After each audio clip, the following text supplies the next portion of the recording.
Today in the 20.2a notes, we're going to be looking at mean, median, mode, and something else that's called standard deviation that we'll use a calculator to determine. And so a little bit of a review here just with the definitions. The mean is equal to the sum of all the data values divided by the total number of data values, and sometimes the mean is referred to as the average. The second definition that's given is for median.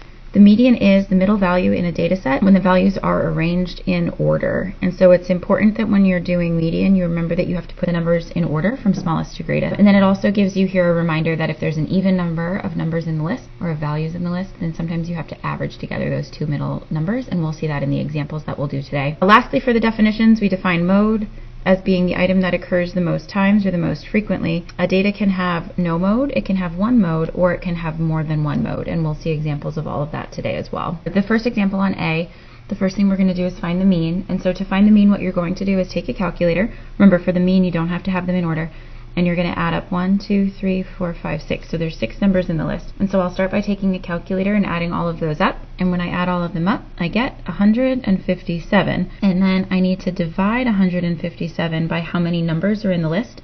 And we counted those already. There's 1, 2, 3, 4, 5, 6. So I'm going to divide 157 by 6. A lot of times this will work out to be a decimal. And so for this one, the mean or the average, 26.2. when you do that division. To find the median, I have to start by putting the numbers in order. So once I have the numbers written in order, then I'll figure out what the number in the middle is. So this one has 6 numbers, and so I count in from the outside. So 1 and 1, 1 and 1, and then there's 2 left in the middle. To figure out the median for this one, the median's going to be halfway in between 30 and 31.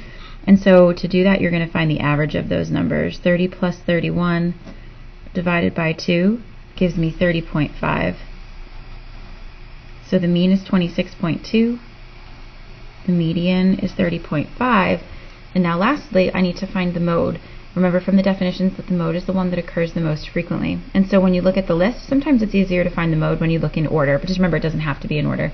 There's 2 33s, and so for this one, the mode of the set of data is going to be 33. The last part of the question wants us to explain which measure, so mean, median, or mode, which one best describes the data. And so in this particular example, you would want to look at the different numbers that were in the list and kind of figure out which one does the best. On this particular example, we would say that the median does the best job describing the data set, because all of these numbers are pretty close together, and then the number 1 is kind of randomly low compared to the rest of them. Because the number 1 is so low, it pulls the mean down. And so out of the 3 of them, the median would be the best because the mean is lower than almost all of the numbers in the set. The mode would not be the best choice because it's the highest number in the list, and so it doesn't do the best job describing the set of data. In example B on this page, we're going to do the same thing. So we're going to start by finding the mean. Again, to find the mean, you're going to add up all of the numbers in the list. So on this one, there's 1, 2, 3, 4, 5 numbers in the list. I'll start by adding those up. When I add these ones up, I get 43.8. And then I need to divide that by the number of numbers in the list. And so for this one, I'm going to divide by 5. Again, usually with the mean, you end up having to do some kind of rounding. And on this one, when you do the division, you get 8.8. To find the median, I want to start out by writing the numbers down in order. And then once I have the numbers written down in order, this one has 5 numbers in the list. So I'm going to go 1 and 1, 1 and 1. And so for this one, I'm going to get that the mean is right here. I don't have to average any of them on this one. The mean is just the middle number in the list. So for this one, the mean is 8.8. And then the mode is the number that occurs the most frequently. But if you look at the list, none of the numbers repeat themselves. So you don't write the number 0, you have to write the words. And so for this one, we say that it has no mode because there is no mode in the list. And so that's the answer to the question. On this example, we're also supposed to explain which measure describes the data best. The mean and the median are the same thing. We could say on this one, though, that the mean describes the numbers the best because the mean is right in the middle of all of the numbers. But in this particular example, we can say the mean is the best descriptor of the data because it happens to fall right in the middle of the numbers that are on the list. The next definition that's given on your notes is the definition for standard deviation. So it says standard deviation is a measure of how spread out the data is from the mean. So it's a way of describing how much the data is spread out based on where the mean of the data is. On your notes, you'll see some screenshots. These might look familiar because this is the way that we can calculate it if we have access to a graphing calculator. You also have a link to an online standard deviation calculator that your teacher provided you up at the top of this assignment. And so to answer these questions here, you're going to use that link for that standard deviation calculator, or if you'd like to, you can follow along with the screenshots up above if you do have access to a graphing calculator at home. And so for each of these first two examples, this one has 1, 2, 3, 4, 5, 6, 7, 8 numbers in the list, and this one has 1, 2, 3, 4, 5, 6, 7, 8, 9, 10 numbers in the list. So you're going to type these into the standard deviation calculator online using the link, and you're going to type these into the standard deviation calculator online using the link. And so the first thing that we want to do is we want to use that available feature to go through and find the standard deviation for each of these. It doesn't tell us what decimal point to round to, so let's round them to 1 decimal point. So when I type these into the standard deviation calculator online using the link that was provided by the teacher, I get that the standard deviation for the first list of numbers is 3.2. And then when I type the list of the second set of numbers into the standard deviation calculator online using the link that's provided by your teacher, I get that the standard deviation for the second list of numbers is 36.4. So let's talk about what these two numbers mean. This standard deviation is not bigger just because this list had a bigger list of numbers. Let's just take a minute and actually look at the numbers that were in the list. Do you see how this one has a big random 100 in it and a big random 95?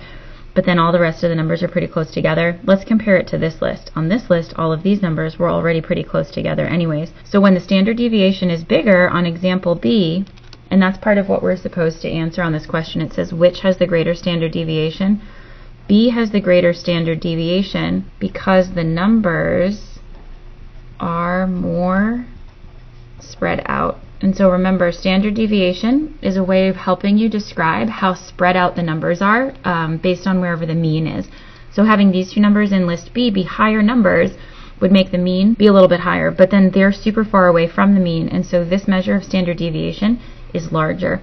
I do want to point out that there is a way to calculate standard deviation by hand, but it's a long, complicated equation, and it's beyond the scope of this course. So anytime that you're trying to find standard deviation, you're going to use the calculator that's provided to you in the link by your teacher. The next part of the 20.2a notes have us practice some new definitions about quartiles. Quartiles are values that divide a list of numbers into 4 parts. There's a couple of different things that we're going to have to do to find quartiles. We're going to find the median, and then once we have the median, remember the median's the middle, then we're going to find 2 more medians. We're going to find the median of the lower half of the data, and then we're going to find the median of the upper half of the data. Once we have those, we can find something that's called the interquartile range, or IQR, and it says to find the IQR, we're going to find the third quartile, and we're going to find the first quartile, and then we're going to subtract them from one another. So in this next example, it says find the quartiles and interquartile range of each set of data. And so the first thing I need to do is I need to take these numbers and I need to put them in order. Once I have the numbers written in order, I usually like to go back and just double check 1, 2, 3, 4, 5, 6, 7, 8, 9. 1, 2, 3, 4, 5, 6, 7, 8, 9. And you can cross them off as you put them in order too. So 1, 1, 3, 6, 7, 8, 9, 10, 13. It's a good way to make sure that you don't miss any of the numbers. Once you have the numbers written in order, your first step is to find the median, which is Q2. So I'm going to count in from the outside, 1 and 1, 1 and 1, 1 and 1, 1 and 1. And so on this example, question number 7 is the median, and the median is also called Q2. It's the second quartile on the list.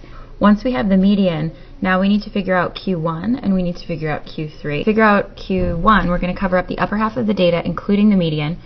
And so it's just these 4 numbers down here that we're looking at, and we need to find the median of those numbers. So I'll count in from the outside, so I'll cover up these 2. And so the median is going to be halfway in between 1 and 3. And so you can either just count that, so halfway in between 1 and 3 would be the number 2. But remember, you can also average these 2 numbers together. And so to do that, you're going to do 1 plus 3 divided by 2, so that would give you 4 divided by 2, which would give you 2. And so in this one, your first quartile is the number 2. So your median is 7, your Q1 is 2, and now we still need to find Q3. And so to find Q3, we're going to cover up the lower half of the data, including the median, and we're going to find the median of the upper half of the data. So again, we're going to count in from the outside, so we'll cover these ones up. And so for this one, to find Q3, it's going to be halfway in between 9 and 10. So 9 plus 10 divided by 2 gives me 19 divided by 2, and 19 divided by 2 for my Q3. I get that that one is 9.5. 9.5 is halfway in between 9 and 10. So I do all of that to find my 3 quartiles. So my Q1 is 2, my Q2 is 7, my Q3 is 9.5, and then I also need to figure out the IQR. And so remember from the notes that to find the IQR, you're going to take your Q3 and you're going to minus your Q1, and that'll give you the answer to the question. So on this one, that's going to be 9.5, take away 2.